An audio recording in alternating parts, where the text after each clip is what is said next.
The 5-game winning streak comes to an end as the Niners beat the Dolphins 33-17 to end the 5-game winning streak. This was such a frustrating game to say the very least. With the stats, Tua Tagovailoa 18 for 33, 295 yards, 2 touchdowns, 2 interceptions. Skylar Thompson 0 for 1, 1 interception. The rushing game, 7 carries for Raheem Mostert, 30 yards, 1 carry for Jeff Wilson for 3 yards. I don't know what the deal was with the rushing today. The Dolphins were not running the ball that much, and it was clear that the passing game wasn't consistently on point. The running game wasn't very much like on point either, but I thought that there would have been a bit more running in this game considering the weather conditions, which weren't awful, but the field was a bit rained out from the past couple days. But in the receiving game, Tyreek Hill had a huge game for the Dolphins. 9 receptions, 146 yards, 1 touchdown. Trent Sherfield, 1 reception for 75 yards and a touchdown. Craycraft, 2 for 29. Smythe, 2 for 21. Jalen Waddle with a very quiet game, 1 for 9 yards. Not something you love to see. On the defensive side, Christian Wilkins, Zach Sealer had themselves a game. Xavier Howard had an interception, finally, which I'm going to talk about in a bit. On the Niners side, though, Jimmy Garoppolo, 2 for 4, 56 yards. Brock Purdy, a name that I didn't think I would be hearing today, 25 for 37, 210 yards, 2 touchdowns, and 1 interception. In the running game, 17 carries for 66 yards for McCaffrey. 8 carries for 51 yards for Jordan Mason, and then 8 for 80 yards with the touchdown for McCaffrey again. 6 for 58 for Deebo Samuel, 5 for 46 for Brandon Ayuk. This was such a frustrating game to watch, mainly because the Dolphins had so many opportunities that we missed out on. Obviously, the first play of the game. If you know me, if you've watched this channel before, you know I hate getting the ball first. I love deferring. I love getting the ball to start the second half. So I was pretty pissed when we didn't, when we obviously were forced to get the ball first. But it was quickly turned around once we had that first play touchdown. Quick strike to Sherfield in the middle of the field, 75 yards to the house. And I know that it was a great thing to happen, but it just gave me a bad feeling right away. Because it's always the teams that have the first play of the game, such a good thing happens, it always turns out to be a loss for them. The Ravens game, Devin Duvernay returned the first kick return for a touchdown. We know what happened that game, the 21-point comeback in the fourth quarter. In the Browns game, I forgot who was returning him, but he had a huge return, like a 60-yard return, and obviously we ended up winning that game. But obviously it was a great start. And I was hoping that the offense could be actually on point today, but ever since that drive, the Dolphins offense just was not connecting at all. I have the list of drives here.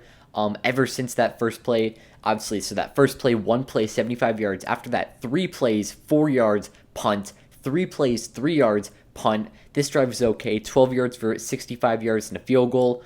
3 plays, 0 yards, punt. 4 plays, 10 yards, punt. And then the end of the half. And the first half was just absolutely awful on the offensive end. It was literally like 5 straight 3-and-outs for this Dolphins offense, which is not what you want to see going against the number 1 defense. So I know it makes sense that you're doing this stuff against the Niners defense, but the offense is what's supposed to be the strong part about this team. You cannot completely depend on the defense. You can always rely on the offense to put points up no matter the circumstance in the game. And that just wasn't going together this game. They had like 2 points in the last 3 games, in like the Browns, Bears, and Lions game. And they had like 7 in the first, like 6 or 5 in the first half for this one. So it was just annoying to watch. And then even in the second half, starting off 2 plays, 19 yards, interception. The next play on the next drive, interception. Then after that, the Dolphins got kind of going.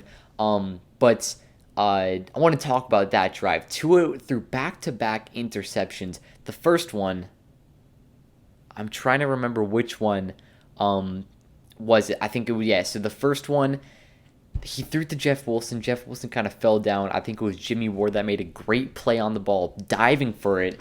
And he gets the interception, so it was a great play. So frustrating to watch because the pressure just kept on coming for Tua.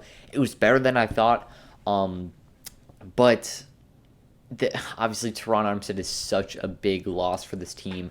Thank God he's going to be back next week. It would have been so huge to have him for this game. I don't want to go to the extent to say that the Dolphins would have won this game if Teron Armstead played, but we definitely would have had a much better chance. Even the strip sack on the end, I don't know I didn't see the replay of that play, so Tua may have had a guy downfield, but obviously he was ready to throw that ball deep, and you had to get the ball downfield that play. So I don't know if he had someone, but whether he did or didn't, I'm going to say that play goes for a touchdown to say that we had a chance. But either way, it was pretty obvious that Teron Armstead is such a valuable piece of this team.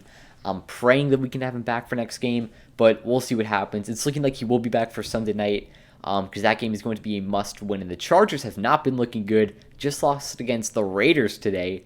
So that game better be a win for the Dolphins. But even the next drive, you get the ball back. You stop San Fran for a field goal. It's a 10-point game, 20-10. It's a rollout play. Going to your left. You're throwing a Tyreek Hill. He's wide open. There's not a guy really near him that can even make a play on the ball. And you throw it all the way behind him. It's a fundamental play in football. Rolling out to your strong side, throwing to someone 3 feet away from you. It was a play that reminded me of the Titans game last season, which is hard to imagine. But it was just such a stupid mistake from Tua that you haven't seen him make it since that Titans game. But obviously, I think a bad game was bound to happen. I think I said it in the preview, maybe I didn't.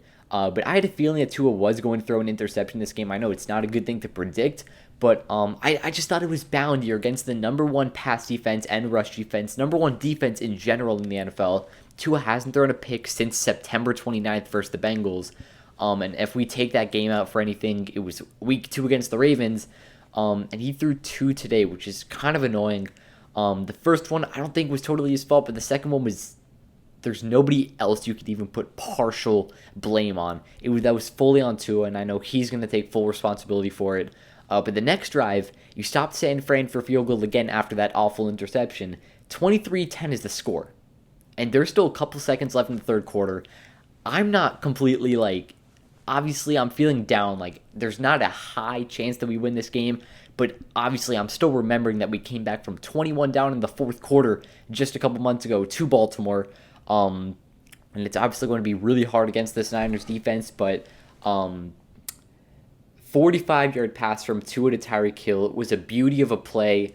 I think it was Hufanga or Warner, one of those two kind of bit on Trent Sherfield cutting in for the in, and Tyreek Hill was just in a one-on-one. And I think it was Charvarius Ward who was in coverage. He was kind of playing outside coverage. So right when Tyreek Hill made that little curve inside, he was wide open for the touchdown. And that's just a play that you love to see, a play that the Dolphins should be having more. You should see more often of Tyreek Hill getting the ball downfield, 45 yards for a touchdown.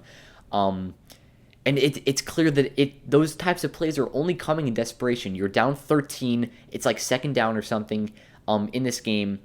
And now you throw those deep balls to Tyreek Hill. And obviously they work out. In the Ravens game, that's what we saw. It was 3rd and 10, down 14. And now you make that throw to Tyreek Hill. Again, late in the game, you're down 7. Then you make that throw. I think you got to get those plays going on earlier in the game, kind of get the momentum going. But that play really got me hyped because I had a really good feeling that the Dolphins had a legitimate chance. And then you forced the Niners to punt. And this is where I got really pissed off because you had a chance. All I was asking for was an opportunity for the Dolphins offense to get the ball and have the opportunity to drive downfield, take the lead, tie the game, whatever. So the score was 23-17. Like I said, the Dolphins defense was able to force the Niners to punt the ball.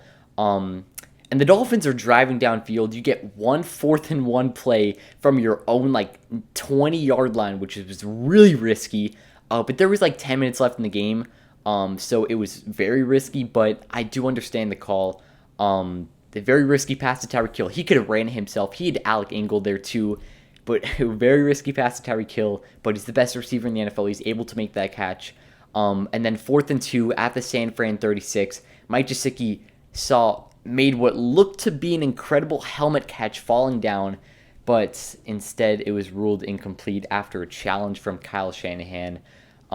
Really sucks, though, that we had an opportunity. 4th and 2. McDaniel I trusted McDaniel, and I'm not saying he made the wrong call because Mike Gesicki will make that catch so many 9 out of 10 times he'll make that catch. But Javon Greenlaw, whatever it is, his speed to get to that play was so impressive. Even a couple plays before getting to Tyreek Hill on that little going to the sideline route, it was really impressive. I do want to give major credits to Brock Purdy, who came into this game as Mr. Irrelevant, the last pick in the draft, came in as a 7th-round rookie and was ready and played great. Definitely, unfortunately, it was unlike Skylar Thompson, who played pretty bad in that Jets game and in the Vikings game, but whatever. And Brock Purdy's going to be their starting quarterback for the rest of the season because obviously we know Trey Lance is out, but now Jimmy Garoppolo broke his foot, which really sucks. But I really don't think I've been now to talk about this Niners team. Their defense is obviously legitimate. Their offense has so many weapons. And Garoppolo, I don't think he adds too much to this team that many people think. So I do think that Brock Purdy will do a good job. I don't think that they're complete Super Bowl contenders anymore.